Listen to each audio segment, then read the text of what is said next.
I'll be asking whether attitudes to women's football have finally changed for good. Join me after the news.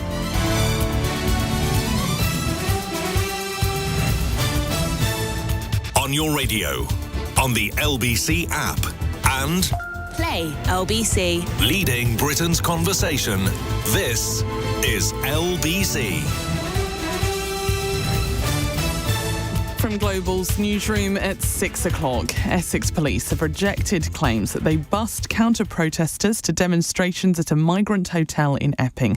Protests have been taking place outside the Bell Hotel after a man was charged with sexual assault.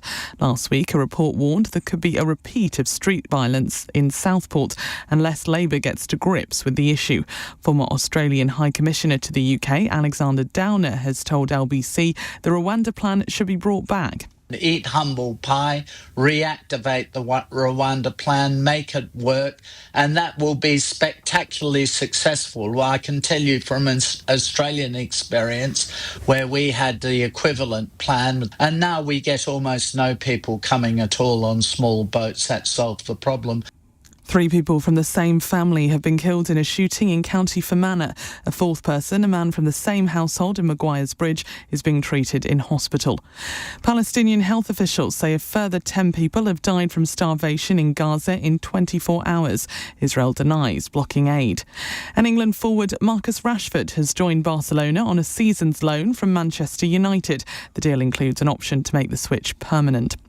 In the city, the FTSE 100 has closed up 37 points at 90.61. The pound buys $1.35 and €1.15. LBC weather: light showers in northern Scotland tonight. Lingering showers for central and eastern England will clear by dawn. Dry elsewhere, a low of 8 degrees. From Global's newsroom for LBC, I'm Amelia Cox. This is LBC from Global, leading Britain's conversation. It's 6 p.m. Now, Tonight with Andrew Marr. Good evening. On Friday, the hospital doctors begin their 5-day strike.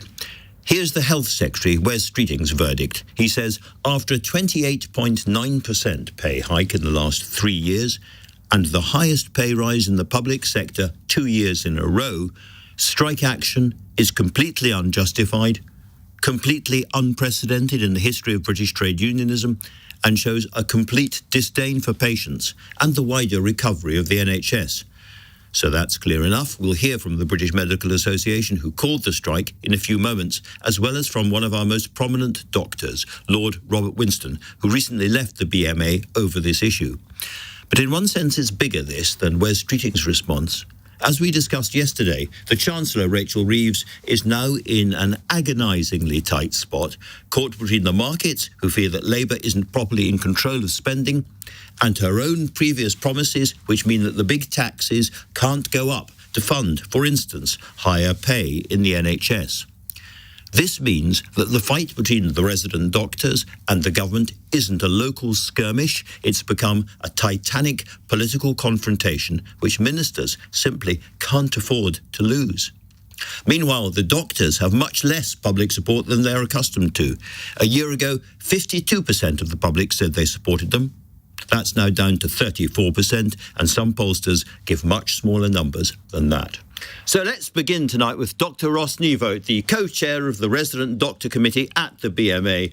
Dr. Nieuwoudt, thanks very much for coming on the show. A lot of workers around this country look at the kind of increases you have had already and what you've been offered, and their jaws drop at the thought of strike action again. Well, I want to start by saying that no one takes the ideas of strikes lightly, not doctors and certainly not patients. But when the Health Secretary says that strikes are the last thing the NHS needs, I'd ask him to look in the mirror, because right now the 70,000 doctors are working in a system that's bleeding talent, burning people out and paying professionals less than their own assistants. So a newly qualified doctor earns about £9,000 less a year than a newly qualified physician assistant. And we're asking for is simple: to restore our pay to 2008 levels, for a doctor to start that's starting on £18 an hour now, to instead start on £23 an hour. And that's fair.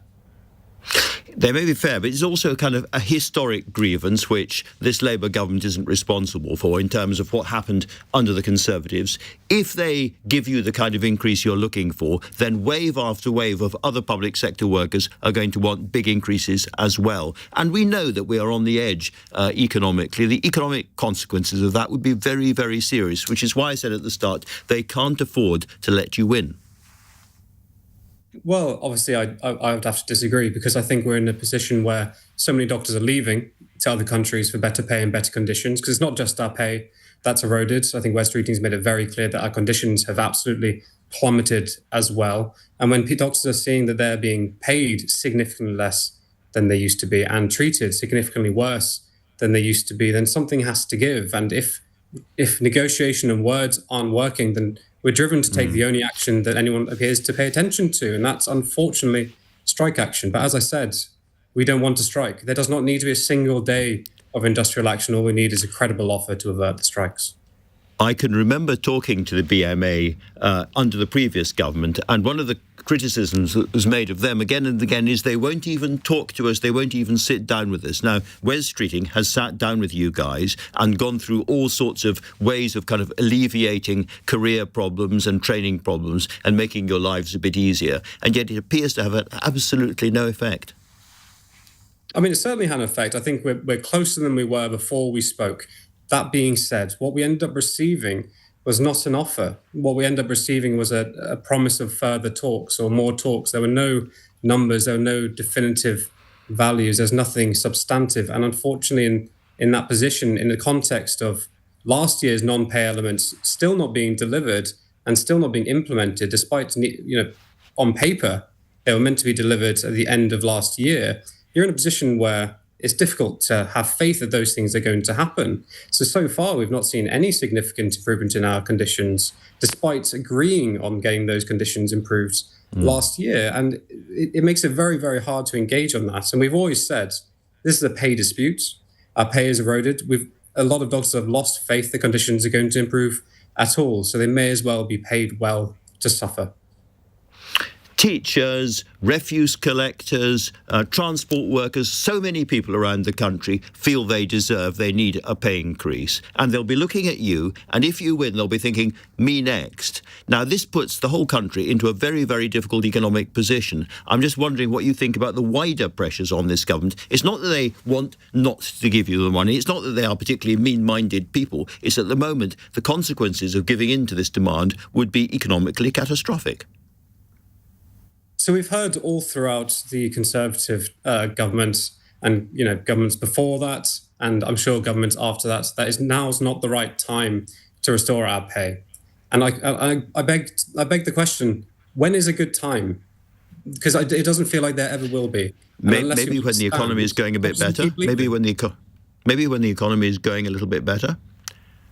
I mean, we can wait, but in the meantime, we're losing thousands of doctors every year to countries abroad, to Australia, to New Zealand, where the pay is significantly better and the conditions are significantly better. So I'm not sure that the NHS can really afford to have all the best and the brightest doctors they have up sticks and leave, especially when the waiting lists are not coming down particularly fast, and especially when the waiting times in A&E and emergency care in general just seems catastrophic. And every time a doctor leaves, that 10-hour waiting time in A&E becomes 11 hours, and then it becomes 12 hours. And at what point do you just have to say, this needs to stop? We need to do something about this. This is what the strikes are.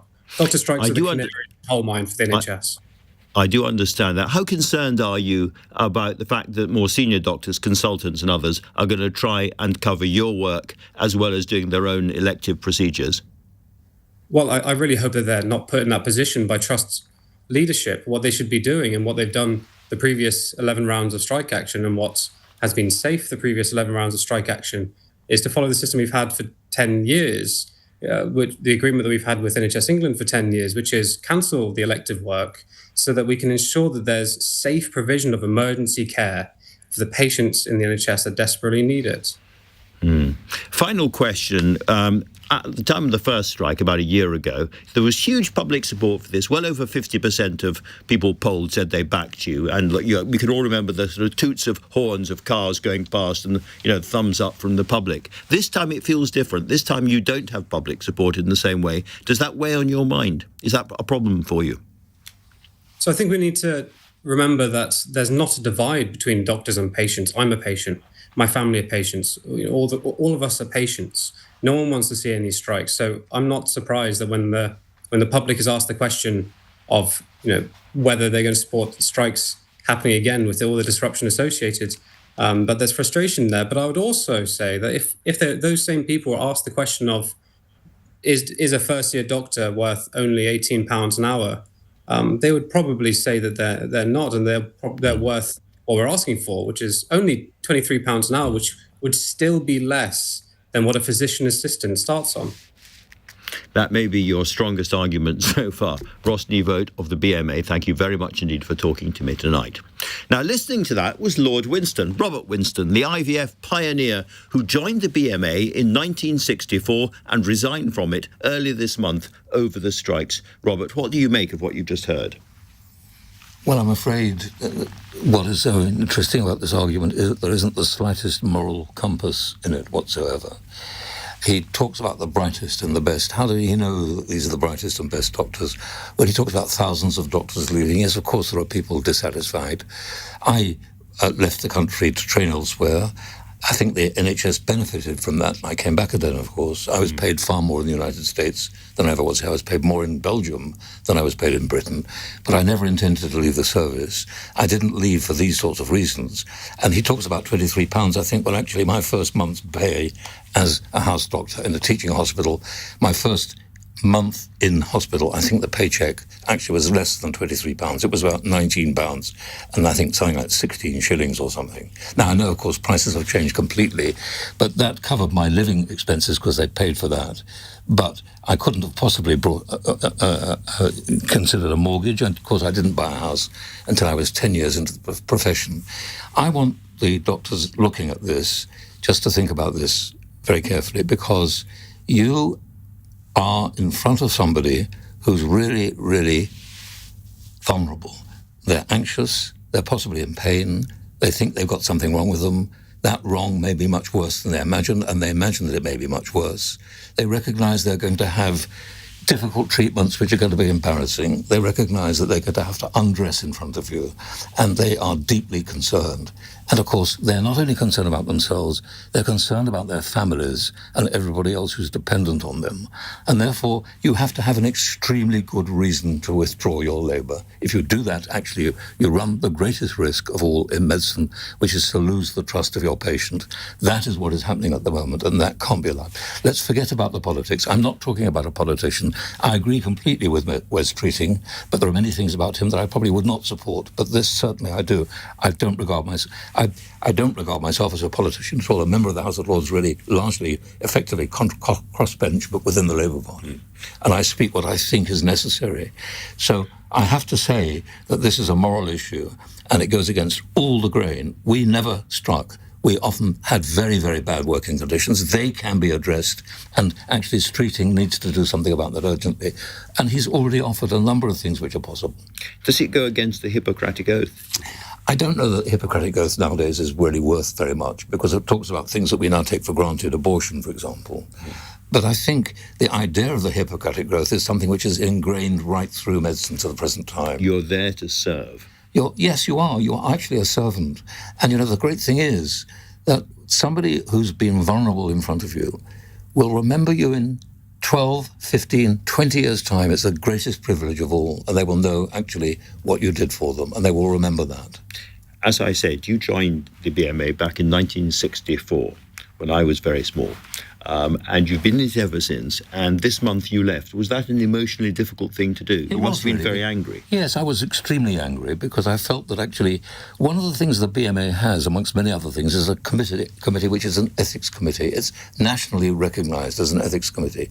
How can the BMA possibly run a strike with a moral issue like this and have an ethics committee. That should be abandoned because they can't judge the ethics and they are responsible for actually leading this. I don't believe that many of those doctors have done that very readily. I bet many of those doctors agree. And I have to say also that for every one of the doctors who might be leaving, there are 6 or 7 who applied for medical school with equally good qualifications to get into medicine, but didn't get a placement because there are too few places for doctors in the United Kingdom. We know that the NHS is in a very parlous state at the moment. Do you fear that these strikes could cost people their lives? I think it's inevitable it's going to happen. Of course, it won't happen, but it might happen in casualty because somebody doesn't get enough resuscitation in time. It might be because somebody is sort of outside the hospital when they're trying to get in. It's bound to happen. And also, of course, there are going to be people with undiagnosed cancers and other diseases of the heart and so on, which are bound to result in some people dying. Yes, this is the ultimate risk. So this isn't just a difficult moment for the government or for patients. This is also a very difficult moment for the NHS, which is not in a very strong position. No, well, that's something we need to discuss with res treating. I think we need very, very strong issues about actually how we do raise more money for the NHS. I think we could. You know, the doctors who are practicing now and who are striking, in 10 years' time, they're going to be so highly qualified and they'll be so experienced and they will be leading some of the best technology anywhere in the world, which we don't have at the moment. The future is really golden. They have a job for life, and the finances by the end of that job are pretty damn good. Are you surprised by the new mood of militancy inside the BMA? Yes, I am. I don't think we ever felt like that. I mean, we certainly had threats to strike all the time through all those years when I was a house surgeon and actually a senior physician. But I don't really think that we've had this kind of militancy, and I think maybe we have to ask ourselves, there are all those people applying to go to medical school, all with equal qualifications, all have passed their ACCA form in, and they've had an interview. Perhaps we're choosing the wrong people to be doing medicine. Maybe we need to be thinking about that rather more carefully. Well, there is a provocative thought to end on. Lord Winston, thank you very much indeed for that. Let's turn now to LBC's political editor, Natasha Clark, because, Natasha, I'm particularly interested in how this is being seen inside government. Wes Streeting, one of the most eloquent cabinet ministers, sounds really angry. He is, and I think he's really frustrated with what's happened because obviously he came in and like I say, I think a lot of people thought it is going to be easy to get the BMA back round the table. It is going to be easy to strike a deal to end the strikes, and that's exactly what happened. But obviously 12 months on, and what's changed? We've got those 2 new co-chairs of the BMA, and obviously they feel, at least some people in government think, that they have to very much prove themselves in terms of that they are willing to be able to strike if needed. And we've talked a lot about this on this show. Is this about pay or is it about principle? And I think for the government, it's very much about both. They know that they can't sustainably afford another pay rise for junior doctors right now. And you pointed out in your introduction that they've had 2 of the highest pay awards in the sector for the last 2 years in a row. But it's also about principle. They do not feel it will be fair to give to other groups of workers. Exactly, to other groups of workers. Just tell me a little bit, Natasha, about this argument about consultants covering operations by resident doctors and what that means for patients. In other words, if you're a patient worrying, looking forward, what does it mean? Well, it basically means, Andrew, that it could be until the very last minute that you might not know whether your surgery is going to be on Friday, Saturday, Sunday, Monday. What the government have decided to do is not to instruct NHS England to cancel all of those operations, and that's what you heard from the BMA just there. And it's a bit of an interesting tactic because essentially I think what the government are hoping is that people grow their anger for the BMA over this and decide to blame them for doing so rather than say, well, actually, you could have cancelled all of our operations. The BMA are saying this is not safe to do so. The government's argument today is, well, it's not good to be safe for you to strike anyway, so why not? So it's an interesting tactic from the government. And what's also been interesting as well is the negotiations this week, where Streeting has had negotiation with them, offering them lots of things, including help to pay for exams, help to pay for kit up front. I'm told actually today that could be worth £1,000 to £1,500 for a resident doctor right now. And for them to be turning that down right now, I'm sure there are some resident doctors who might be upset with the BMA for behaving in this way. What worries me is I can see tempers are rising on both sides. But Natasha, Lord Winston, thank you both very much indeed. Now then, the leader of the Liberal Democrats has called for tougher sanctions on Israel as the humanitarian crisis there becomes increasingly unbearable in Gaza. I'll be joined by their foreign affairs spokesman next, but the time now 6:19. This is LBC.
Tonight with Andrew Marr. Watch live on both Global Player and the new LBC app.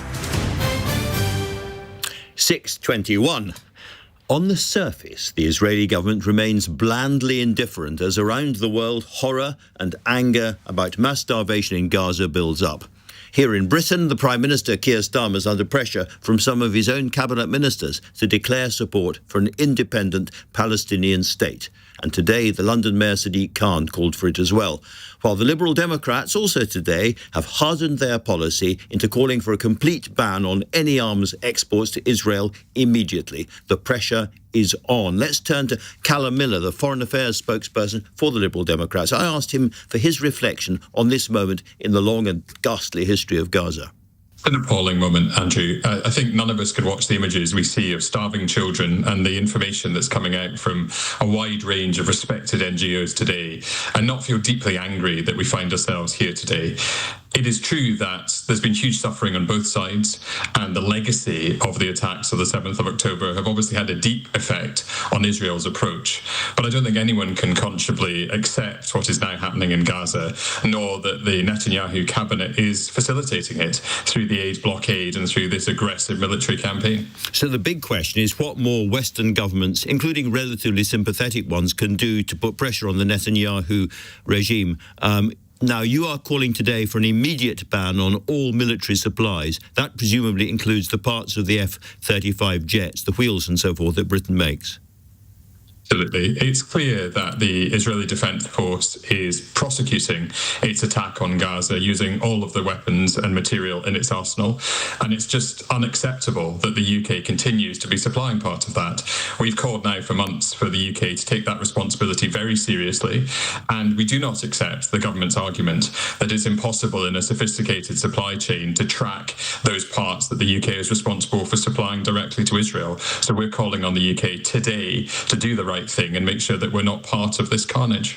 I suppose the pushback you might get is that we do know which parts of the F-35 Britain makes, and as I say, they include the wheels and I think bits of the sensor and so forth, and the nose cone. But if we don't do it, then the Americans will simply source it from elsewhere, probably from American companies, and British companies, British jobs will be lost for no practical purpose because those jets will still be available to the Israelis in exactly the same way as they are now. So it's a nice gesture, might make us feel better, but doesn't actually change anything. Well, Andrew, it's not just about making ourselves feel better. There is a legal obligation on the UK as a signatory to a variety of international agreements not to be complicit in the potential commitment of war crimes.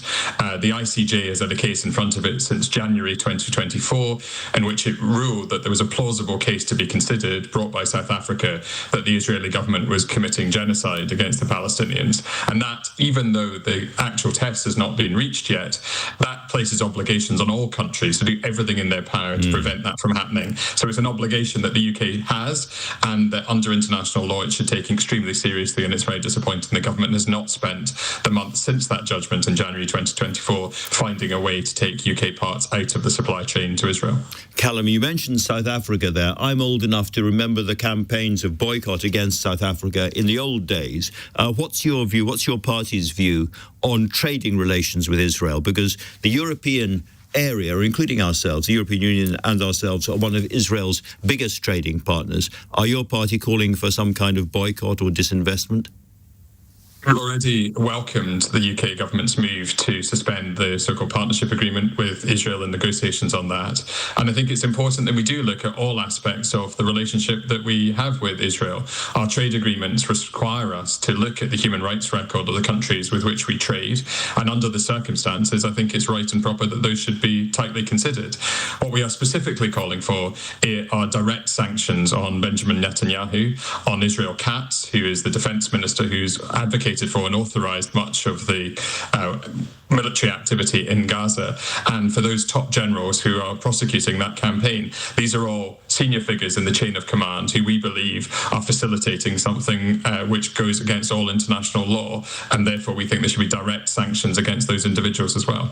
Parliament has risen for the summer break, but can I ask you to, as it were, imagine that you're looking across the chamber at Keir Starmer and the government front bench. He is now clearly under quite a lot of pressure from inside the Labour Party to move to more of your position on recognising the state of Palestine pretty imminently. Do you think we are quite close to a change in government policy?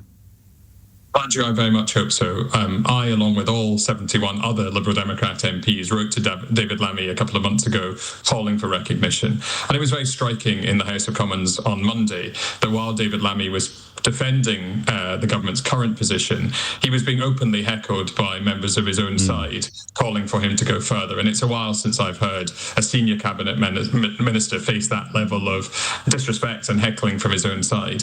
I fear that actually what's going on here is that those within number 10 who want to make sure that Donald Trump's visit goes smoothly this weekend are holding back the instincts of David Lammy as Foreign Secretary and Hamish Faulkner as the Middle East Minister, who I believe would actually go further if they were unconstrained. So I do think it's right that the focus is on Keir Starmer and his leadership in number 10, and I do think that there's a growing body of dissatisfaction from his own backbenchers over this issue. So I very much hope that that pressure will come to pass and that we will all be successful in persuading the UK government to work alongside, hopefully, the French and other allies for a meaningful process of recognition of the state of Palestine.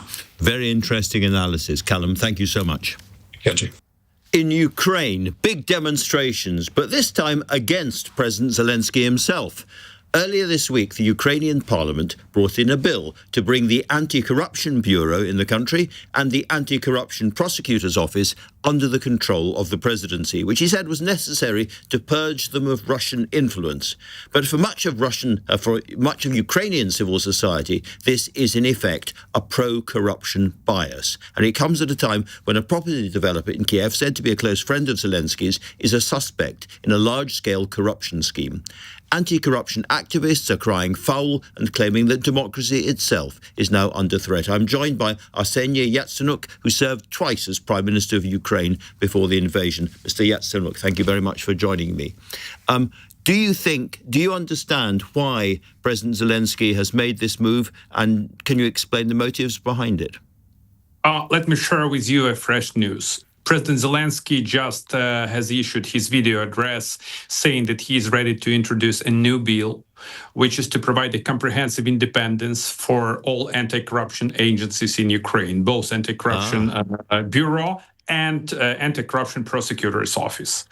As a Prime Minister, I was in driver's seat because this was my government who actually established National Anti-Corruption Bureau, National Anti-Corruption Prosecutor's Office, National Anti-Corruption Preventive Agency, and we even introduced electronic declarations. For the audience, for your audience, I will disclose what these electronic declarations were really about. You are obliged as a public servant even to declare luxurious underwear if you have this kind of underwear.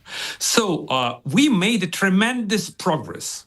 And I want to reiterate once again, a tremendous progress in the last decade. Well, could you imagine Chief Justice of Ukraine is behind bars right now? So that's an issue.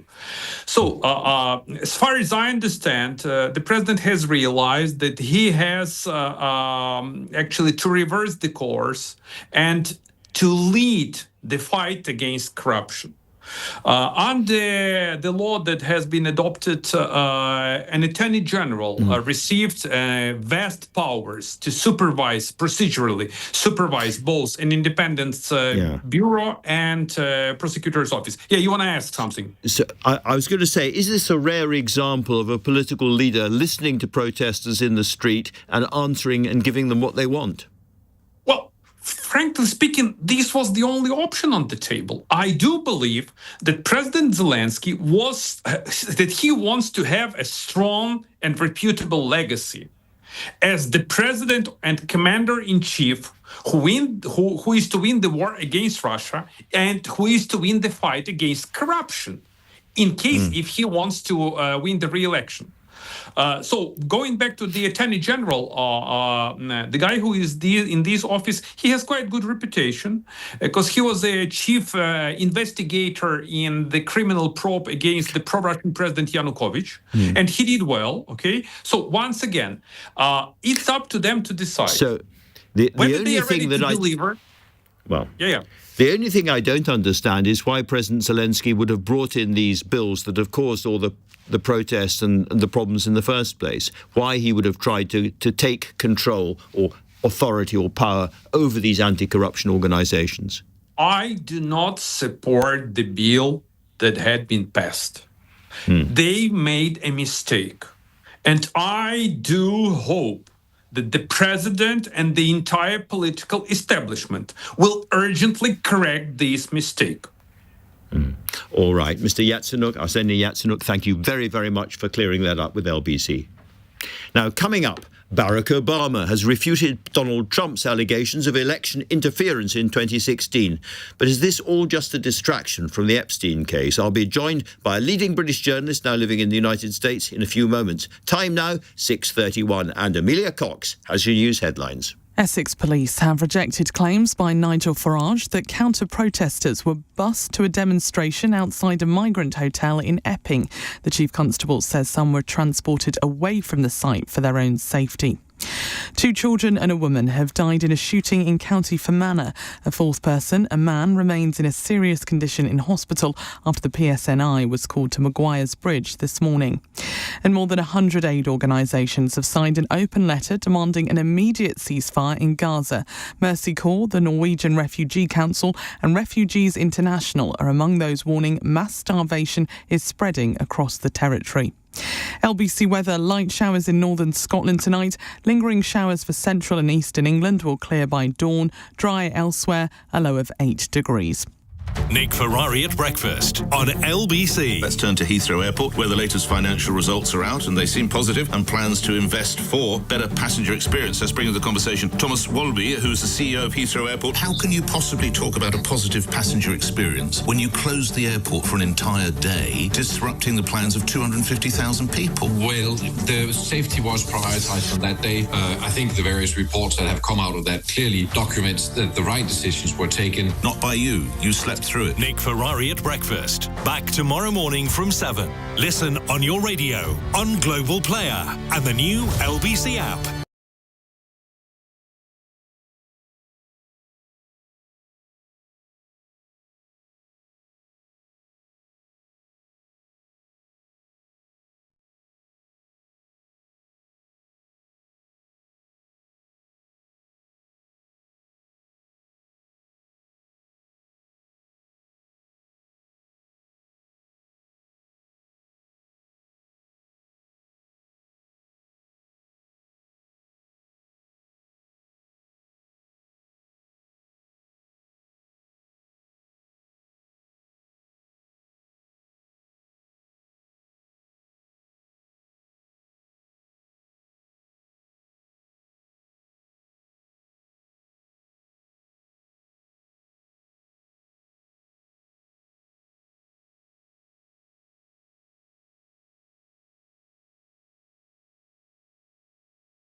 Tonight with Andrew Marr. Listen on your smart speaker. Just say, play LBC. 6:35. Yesterday, we talked about the failure of measures to stop boats coming across the channel with migrants, and I mentioned the Deputy Prime Minister, Angela Rayner, telling Cabinet that she was worried about social cohesion and citing immigration as one of the reasons. Well, today, with reports of demonstrations on the Kent coast causing migrant boats to be diverted, Downing Street has doubled down, saying that high levels of immigration over the last 10 years, including illegal immigration, was among the factors damaging the social fabric of the country. Nigel Farage said earlier this week, "I don't think anybody in London can understand just how close we are to civil disobedience on a vast scale in this country." Well, here is the Chief Constable of Essex a little earlier on. It's not for me to silence or to say to people what they should or shouldn't say. My appeal to people, whether they're the leader of a national party or just somebody who's got a comment to make, is please consider the consequences in the real world of your actions. Is what you are saying going to cause violence or make it work for the people of Epping, for the officers, the staff members at the hotel, the residents, or indeed the local community? That's what you've got to think about. It's not for me to try and sanction or to limit what they say. Well, I'm joined now by the founder of Blue Labour, Lord Glasman. Maurice, very good to have you on the show. We are at a very delicate and dangerous moment, are we not? We are, but this has been building for 15 to 20 years. I mean, we shouldn't sit here surprised by this. The British people have made it absolutely clear over the last 15 years that they're concerned with uncontrolled immigration. The government of whatever kind has consistently says that we hear you and done absolutely nothing about it. So there is a massive dissatisfaction in the country, and there's got to be action on this. You say they've done nothing, and I would say they've done nothing effective. In other words, we've had I've counted the sort of 6 or 7 or 8 possibly different initiatives since Labour came in, and the language has been great, smash the gang, smash the this, but we just actually haven't seen anything changing. Indeed, the numbers of boats have gone up and up and up. So the question is, what can they do? What could they do if they were going to take this seriously now? Well, I think the Prime Minister has said that it's a national security issue. I've argued for more than 10 years that we've got to put the Royal Navy in the English Channel. I mean, if it's a national security issue, people are coming to our country, they're not wanted here. We say very explicitly that we don't want them. The whole thing with the gangs is something of a ruse, because what it is borders that are unsecure, and there's unsecure borders in France. That's one thing. I mean, Macron came last week and said unbelievably that he think one of the drivers of this was that we had a cash economy, that there was a grey economy.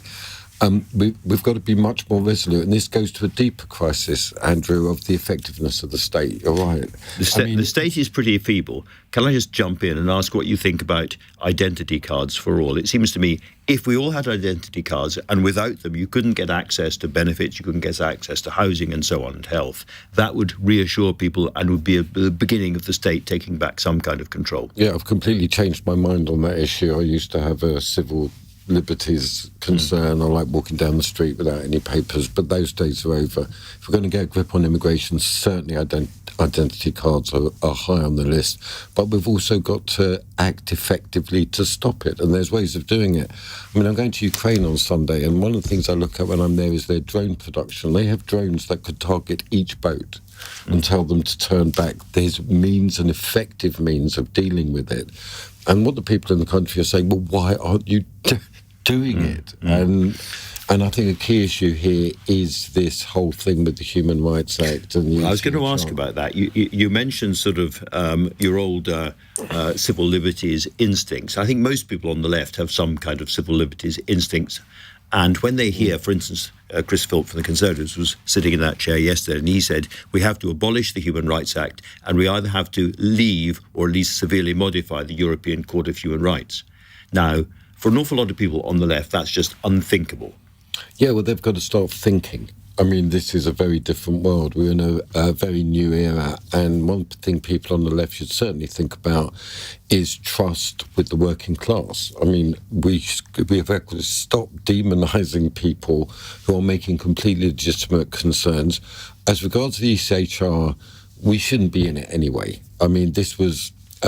after the war, it was considered that it was good for the Europeans to have it, because obviously Hitler and Stalin, but we didn't need to do it, and so we signed it, but we said it had no application in English law. Then Roy Jenkins moved it in the early 60s. It's a very interesting story. And so suddenly we became subject to an act over which we have no control, of which we had no need. So I would say definitely out of the ECHR.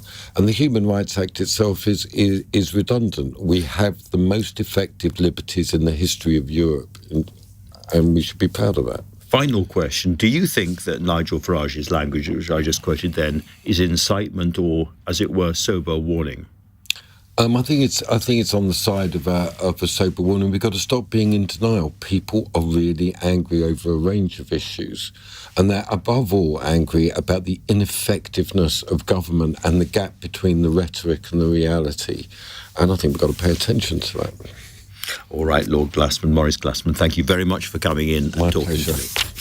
A huge row's broken out today between Donald Trump and his predecessor Barack Obama, who the president has accused of treason, sparking a furious response from Obama. It's hard to see this as anything other than an attempt by Trump to deflect attention from the embarrassing Epstein case. But maybe I'm missing something. Let's try and find out more. I'm joined now by one of the few British broadcasters who's made it very big in the States, the relentless Trump critic Mehdi Hasan, who's now the founder and editor of Zitio, a new media organisation. Mehdi, great to have you here. First of all, your take on this new row, because by and large, Barack Obama, keeps his peace, doesn't jump out, isn't very vocal on social media, but this has really got under his skin. Yeah, I was surprised, Andrew, and thanks for having me, to see the Obama spokesman put out the statement yesterday. With Trump, it's always a problem, right? You can't respond to every crazy thing that he says, and he says a lot of crazy things, a lot of authoritarian things, a lot of racist things, a lot of insane things. But obviously this bothered Obama. He's being accused of treason. They're using the intelligence community to do it. Tulsi Gabbard is a willing enabler. She's the director of national intelligence. She's a former Democratic congresswoman who defected to the Republican Party, to Trump and MAGA. She got in trouble earlier this year because she said Iran wasn't building a nuclear weapon, undermining Trump's attack on Iran, and Trump threw her under the bus. This is her attempt, in my view, to claw back credibility within Trump world and MAGA. She's giving him this on a plate, as you say, at a time when he's under a lot of pressure from his own base about Jeffrey Epstein. So what does he do? What does he give the base? He gives them the red meat they love. Obama, Clinton, emails, treason. They love all this stuff. And it's not based on anything substantive. The Washington Post did a very good deep dive into what she's claiming about Obama having covered up real intelligence about Russia and having exaggerated Russia's involvement in hacking the DNC and other aspects of the 2016 election. But 4 inquiries were done, Andrew, including under the Trump first term, all of which came to the agreement that Russia did have a role in meddling in the 2016 election. So it's just old stuff. Trump is a master of bringing about the old hits for his crowd. Deflection, distraction. Just listening to you there, Mehdi, recount the events of a couple of days was exhausting. I mean, you are now living with this. You've made yourself one of the key sort of Trump critics and inquisitors of Trump land. Is it totally exhausting, or are you just enjoying every minute of it? I know you're not a man to run away. You like an argument. It is. I do like an argument, and I just did a big debate with a bunch of Trump supporters that went viral. But I'll tell you this, it is exhausting. It is mentally and emotionally exhausting, both as a journalist, as an immigrant, as a Muslim. Like, I wear a lot of hats that the MAGA base and Trump folks don't like. And it is very exhausting. I'm bringing up 2 children in the United States. In this country right now, we are 6 months into Trump's second term. Ask anyone here, supporter or critic, it feels like 6 years of Trump. That's how much he's thrown, to quote Steve Bannon, he's flooded the zone with excrement, I think was the phrase, I'll use politely phrase, that Bannon used a few years ago. That's what he does every day. It's a new shiny object for people to chase after, something controversial, something illegal, something racist, something just completely insane. And yet, in terms of the real world, he's run into the buffers in many cases on his tariff agenda. He's still striking deals, but this upending of the entire world economy with tariffs hasn't worked. I've noticed he hasn't yet invaded and taken over Canada or Greenland. In many respects, as it were, the more extreme parts of his original agenda have fallen to one side. So is he, in your view, as it were, now, looking at his place in history, is he thinking about who's going to take over for him, or is he simply living day to day? No, Donald Trump lives day to day. I mean, people around him are surely strategizing, the Stephen Millers, the Steve Bannons. In fact, Steve Bannon has talked openly about trying to find a way for him to serve a 3rd term, which would be unconstitutional under the 22nd Amendment. Trump himself has kind of toyed with it and played with that idea. He loves to kind of troll people. He said he's not ruling it out. So in that sense, legacy-wise, Trump wants to stay on the scene. But right now, it's a survival game for him. This is the first, just to make it clear to your listeners and viewers in the UK, this is the first Trump scandal in 10 years, I've been following this man since he came down the escalator in 2015 and declared his candidacy for president. This is the first scandal, Andrew, the Epstein scandal, which is being led by his own base. This is not Democrats, leftists, liberals. Yeah. Who came up So with this is his own supporters furious at him for violating the pledge that he said he would release the Epstein files, and now discovering, oh wow, our guy, our leader, he was actually best friends with Epstein. And you can see, sort of watching and listening to Trump at the moment, that he himself is unsettled and unnerved a bit by this Epstein stuff. You know, he keeps referring to how stupid it is and how irritating it is. You can tell that he doesn't enjoy any second of it. Let me ask you, however, Mehdi, about the other side. Let me ask you about the Democrats, because over here we hear absolutely nothing about them, really. It's as if they had all gone to sleep or been euthanized as a party. There are people out there, the new guy in New York, AOC and others, but by and large, we hear nothing. What's your prognosis? I think you spelled it out brilliantly there, Andrew. You hear nothing in the UK. Well, I'll tell you what, you hear nothing in the US too. They are silent. The leadership is failing miserably. The Democratic base is in uproar against its own leadership. The polls show anywhere between 60% and 80% of Democrats want a change of leadership in their party. They're not happy with the Senate Minority Leader Chuck Schumer. They're not happy with the House Democratic Leader Hakeem Jeffries. They're not happy with a lot of these mainstream Democrats who've just rolled over for Trump, who have stayed silent, stayed on the sidelines, haven't really taken the fight to Trump. When the New York mayoral candidate, who you mentioned, Zohran Mamdani, who won the New York mayoral primary, this 32-year-old Muslim immigrant who's won this candidacy, Democratic Socialist, Andrew, running for mayor. They haven't even endorsed him. He won by a landslide, and the party leadership has refused to endorse their own candidate in New York, which has enraged even centrist Democrats who are saying, what is going on here? Where is the leadership of the opposition? You're in the UK, where you have an opposition party, you have a shadow front bench, you have people shadowing government portfolios. We don't have that here. So Trump can kind of do all sorts of craziness to the aid department, to the State Department, to the education department, and there are not Democrats forensically, strategically, relentlessly standing up to him on all of those fronts. So, final question, thinking of opposition, one person he had standing alongside him all the way through, who has now gone into opposition, in effect, is Elon Musk. How serious is it for Donald Trump if he starts to lose the support of the tech bros? I know there are other tech bros worming their way in already, but nonetheless, you know, this has been a fundamental alliance. Yes, and we saw at the inauguration, they were all lined up behind him in prime spots. The Bezoses, the Zuckerbergs, Sam Altmans, Elon Musk, they were all there. Musk and Trump have fallen out bizarrely over this budget bill, not over kind of their shared racism and bigotry and far-right views, but over the budget bill that went through. Musk thinks too much money was being added to the debt. He's probably right about the debt numbers.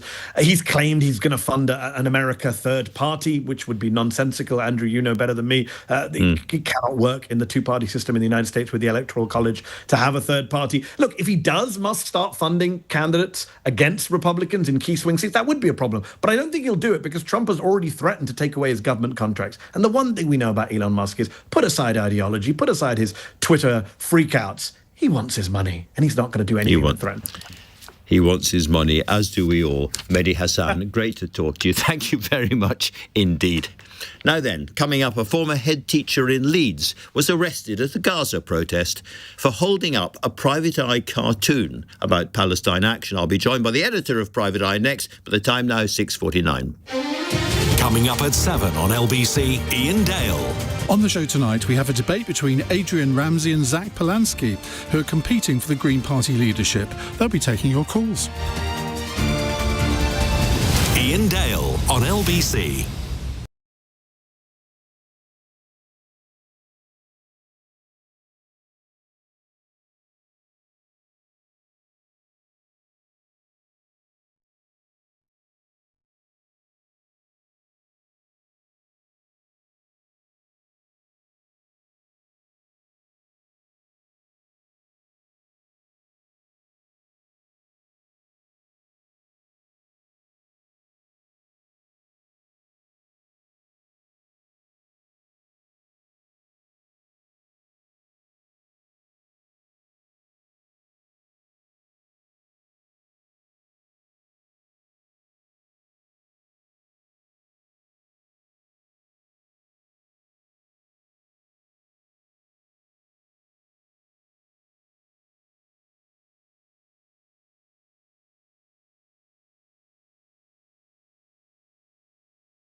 or over. This is LBC. Message Andrew Marr on WhatsApp now on 0345 60 60 973. 6:51. I've expressed my unease before about the decision to declare Palestine Action a terrorist organisation, not least because it's so easy to make the British state look stupid. The latest example doesn't involve an octogenarian vicar, but a man called John Farley, a 67-year-old man in Leeds who found a joke in Private Eye magazine, took the punchline, which referred to the shooting of people queuing for food, stuck it on a piece of cardboard, and was promptly arrested and put in handcuffs under the Terrorism Act 2000. Well, a little earlier I was joined by the editor of Private Eye, Ian Hislop, who explained what happened. Well, he took a joke, which is very obviously a joke. He blew it up, put it on a placard, went on a march and got arrested on the grounds that he was a terrorist. And he tried to explain to the police that this is a joke from a satirical magazine.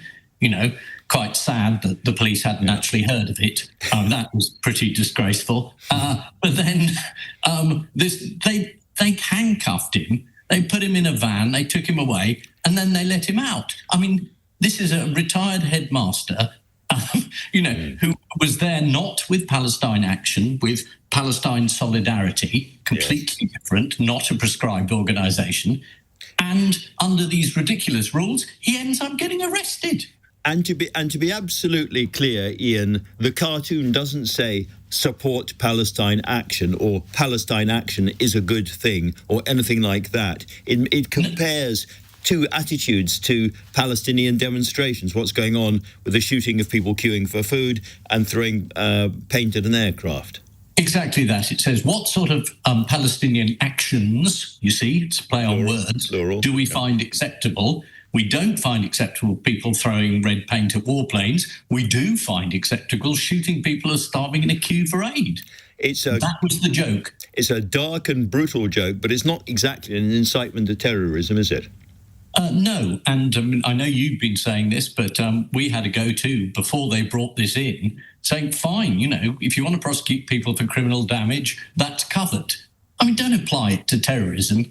I mean, the people they're arresting, retired headmasters, nice vicars, usually sort of middle-aged people with a conscience who are wandering about. These are not jihadi street fighters. Avid Private Eye readers. Yes, absolutely that. But, I mean, this man who is absolutely delightful and was very, very funny, John Farley, he said the police don't really do nuance, which I thought was amazingly British. And he just, he lay down, they handcuffed him. He said, I can show you the magazine if you take the cuffs off. But it is ludicrous. It is ludicrous. I mean, we're we're arresting these people. And then, of course, not prosecuting them. Yeah, I think the serious point underlying this absurd event is that the state is making an idiot of itself and the police are making idiots of themselves, and they have many, many better things to do. Yes, and John Farley, the man who was arrested, said, he didn't particularly blame the police. It's quite confusing for them. And he said, normally, they're a pretty good lot. But they've been given directions by a man who supposedly was an expert on public prosecutions.